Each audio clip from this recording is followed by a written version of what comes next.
உனக்கு எவ்வளவு தைரியம் இருந்தா இப்பவும் என் கண் முன்னாடி வந்து நிப்ப.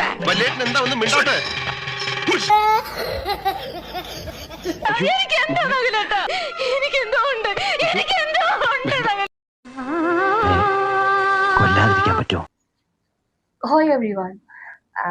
ഇപ്പം ഈ തൊട്ട് മുമ്പ് കണ്ട വീഡിയോ ഇല്ലേ, അതെന്ന് പറയുന്നത് എൻ്റെ വീട്ടില് എല്ലാ മാസങ്ങളിലും ഒരു റൂട്ടീനായിട്ട് നടന്നുകൊണ്ടിരിക്കുന്ന ഒരു കാര്യമാണ്.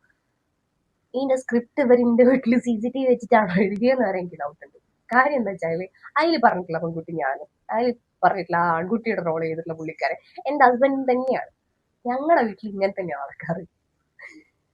ആ മനുഷ്യൻ എന്നോട് എപ്പോഴും ചോദിക്കുന്ന ഒരു സാധനം, നിനക്ക് എപ്പോഴും എല്ലാ മാസവും പീരീഡ്സ് വരുന്നല്ലേ, പിന്നെ എന്തായത് ഇങ്ങനെ, എനിക്കൊരു ബോധമില്ലാത്ത എന്താണ്, നാട്ടിലുള്ള എല്ലാ പെണ്ണുങ്ങൾക്കും പീരീഡ്സ് വരുന്നുണ്ടല്ലോ, പിന്നെ എനക്ക് മാത്രം എന്താ സ്പെഷ്യാലിറ്റി?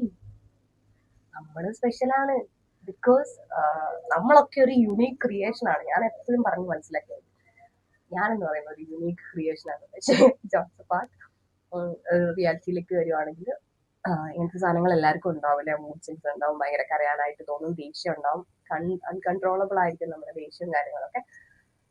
ഞാൻ ഇത് ഒരു പരിധി വരെ ഇങ്ങനെ പോയാൽ ശരിയാവില്ല എന്നുള്ളൊരു തോട്ടിന്റെ പുറത്ത് കുറച്ച് അവിടെ ഒരു ഫ്രണ്ട് സർക്കിളിൽ അല്ലെങ്കിൽ ഒരു ഡോക്ടറിൻ്റെ ഒക്കെ ഒരു ഇതെടുത്ത് പറഞ്ഞിട്ട് ഡോക്ടറൊക്കെ എൻ്റെ അടുത്ത് പറഞ്ഞിട്ടൊരു കാര്യം, ഒന്ന് മെഡിറ്റേറ്റ് ചെയ്യുക, വർക്ക്ഔട്ട് ചെയ്യുക, കഴിയുകയാണെങ്കിൽ സാലഡ്സ്, പച്ചക്കറികൾ നന്നായിട്ട് കഴിക്കാനൊക്കെ പറഞ്ഞപ്പോൾ പച്ചക്കറി കഴിക്കുന്ന കുറച്ച് കുറവായതുകൊണ്ട് ഞാൻ തന്നെ കണ്ടെത്തിയിട്ടുള്ളൊരു റെമഡിയാണ്. റെമഡി അല്ലേ, എല്ലാവരും ചെയ്യുന്ന ഒരു സാധനമൊക്കെ ഞാൻ അത്ര സ്പെഷ്യാലിറ്റി ഒന്നുമല്ല. ക്യുക്കമ്പർ, അതേപോലെ നമ്മുടെ ക്യാരറ്റ്, ലെമണ്, കുറച്ച് പെപ്പർ, അതിൻ്റെ മുകളിൽ കുറച്ച് സോൾട്ട്, ഉപ്പും കൂടി ഇട്ടിട്ട് ഒന്ന് ഷഫിൾ ചെയ്യും, എന്നിട്ട് കഴിക്കും. ചില സമയങ്ങളിൽ മെഡിറ്റേറ്റ് ചെയ്യാനും വർക്ക്ഔട്ട് ചെയ്യാനും മടിയുള്ള സമയമാണെങ്കിൽ പോലും ഈ ക്യുക്കമ്പറൊക്കെ കഴിക്കുന്നത് കുറച്ച് എനിക്കൊന്ന് ഭയങ്കര റിലാക്സേഷനും, എനിക്ക് ആ സമയങ്ങളിലൊക്കെ ഞാൻ ശ്രദ്ധിച്ചിട്ടുള്ള ഒരു കാര്യമാണ് കേട്ടോ. എനിക്ക് പെയിന് കുറയാറുണ്ട്, മൂഡ് സ്വിങ്സിനൊക്കെ ഒരു പരിധി വരെ ഇത് എന്നെ ഹെൽപ്ഫുൾ ആകാറുണ്ട്. അപ്പം നിങ്ങൾ ഈ റെമഡി ഒന്ന് ട്രൈ ചെയ്ത് നോക്ക്, അഥവാ രക്ഷപ്പെട്ടാലോ.